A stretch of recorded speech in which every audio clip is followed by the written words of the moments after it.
एक समय की बात है, पहाड़ों के बीच बसा एक छोटा सा गांव था जिसका नाम सदावन था। यह गांव अपने घने जंगलों और पुरानी कहानियों के लिए मशहूर था। गांव के बड़े बुजुर्ग अक्सर कहा करते थे कि इस गांव के जंगल में एक पुरानी हवेली है जो अब वीरान है। कहते हैं उस हवेली में आत्माओं का वास है और जो भी वहां गया वह कभी वापस नहीं लौटा। गांव वालों ने हवेली से जुड़ी कई कहानियां सुनी थीं। कुछ कहते थे कि वहां एक औरत की आत्मा भटकती है जो सफेद साड़ी में दिखती है। वह चांदनी रातों में हवेली के बाहर चलती नजर आती थी। वहीं कुछ लोग कहते थे कि हवेली में अजीब अजीब आवाजें आती हैं, जैसे किसी के रोने या हंसने की।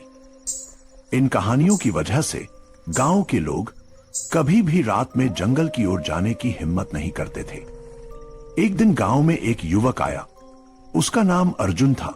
अर्जुन साहसी और बेखौफ था।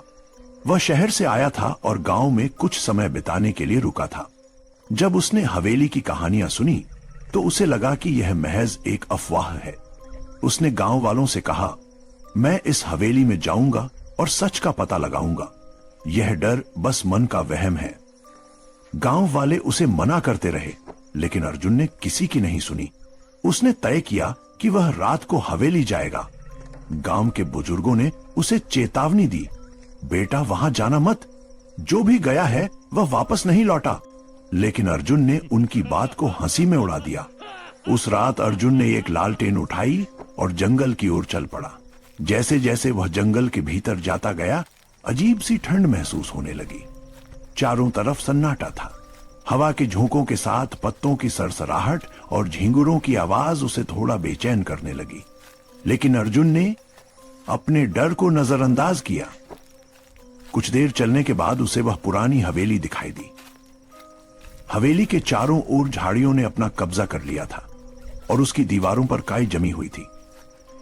अर्जुन ने देखा कि हवेली के दरवाजे पर एक बड़ा सा ताला लगा हुआ था, लेकिन ताला जंग खा चुका था। उसने अपनी ताकत से ताला तोड़ दिया और अंदर कदम रखा। हवेली के भीतर घना अंधेरा था। अर्जुन ने अपनी लालटेन जलाई और चारों ओर देखने लगा।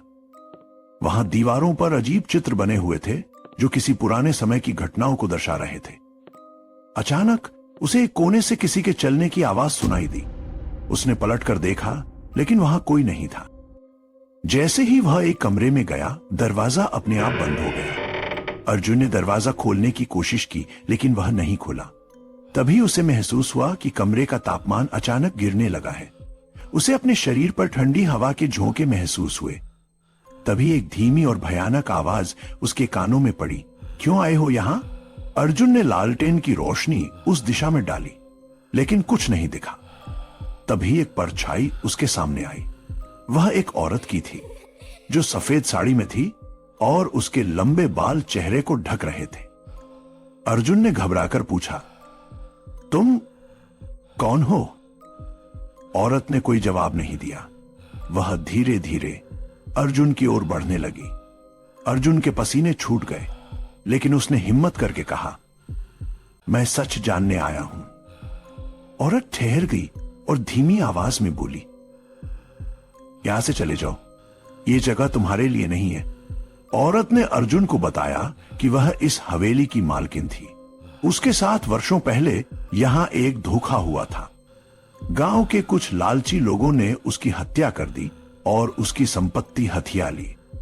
तब से उसकी आत्मा यहां भटक रही है, न्याय की प्रतीक्षा कर रही है। अर्जुन ने हिम्मत जुटाकर पूछा, मैं तुम्हारी कैसे मदद कर सकता हूं?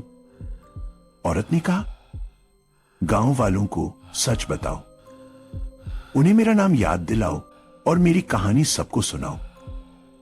अर्जुन किसी तरह से हवेली से वापस लौटा। उसने गांव वालों को पूरी घटना सुनाई। गांव के बुजुर्गों ने भी अपनी गलती स्वीकार की और औरत की आत्मा की शांति के लिए एक पूजा आयोजित की। उस दिन के बाद से हवेली में कोई अजीब घटना नहीं हुई। अर्जुन ने उस गांव को बदल दिया। लेकिन वह रात अर्जुन के जीवन की सबसे डरावनी रात बन गई, जिसे वह कभी नहीं भूल पाया। यह कहानी हमें सिखाती है कि सच्चाई और साहस से किसी भी डरावनी परिस्थिति का सामना किया जा सकता है।